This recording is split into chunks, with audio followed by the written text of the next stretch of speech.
So hello guys, welcome to my another blog. আশা করি তোমরা সবাই ভালো আছো।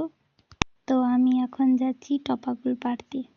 তো এটা হলো টপাকুলের গাছ থেকে আমি এতগুলো টপাকুল পেড়েছি, দিয়ে বাড়ি যাচ্ছি।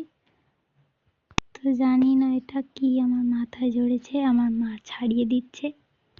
এটা হয়েছে এই টপাকুল পাড়তে গিয়ে।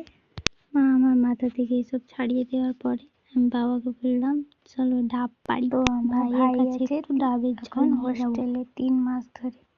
এখন ওদের পরীক্ষা চলছে, কারণ ওর পরীক্ষা দিতে দিতে জ্বর এসে গেছে। তাই ভাবলাম যে হয়তো শরীর গরম হয়েছে, তাই এসে গেছে জ্বর। তাই ওর জন্য ডাব পাড়ার কথা বলেছিলাম বাবাকে। বাবা হচ্ছে ডাব পাড়তে।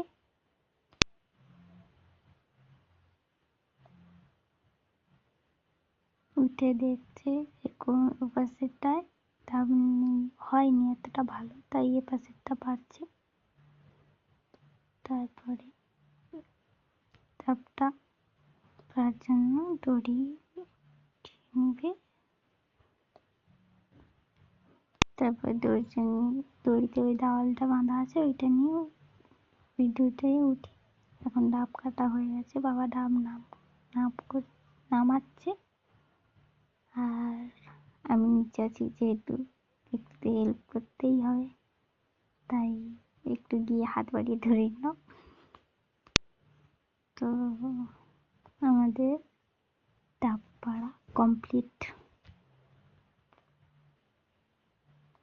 তারপরে এতগুলো ডাব হয়েছে টোটাল।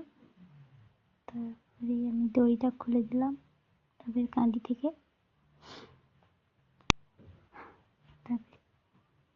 তারপরে আমার বাবা বলছে তোর যা শরীর, তোকে ওটা নিয়ে যেতে হয় না, আমি ডাব কাঁদি নিয়ে যাচ্ছি, তুই ওইটা নিয়ে আয়। তাই আমি দড়িটা নিয়ে যাচ্ছি। তারপরে বাড়ির সামনে এখানে রেখে দিয়ে বলছে তুই ডাবগুলো কেটে ফেল কাঁদি থেকে। তাই কাঁদি থেকে ডাবগুলো কেটে ফেললাম। তারপরে ডাব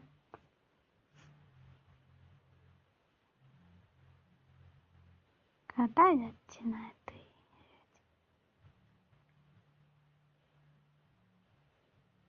একাতে ফোন ধরে কাটা যায় বলো, তোমরাই বলো। তারপরে যাই হোক করে আমি ডাবগুলো কাঁদি থেকে কেটে ফেললাম।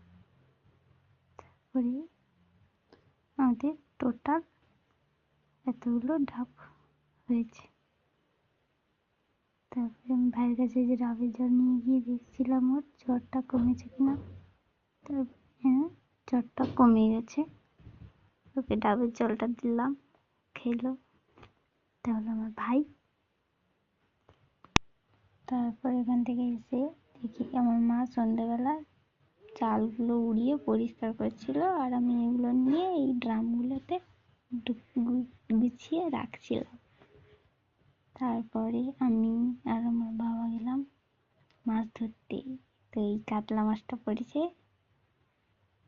আমার মা এখন এটাকে কাটবে, কেটে রান্না করবে।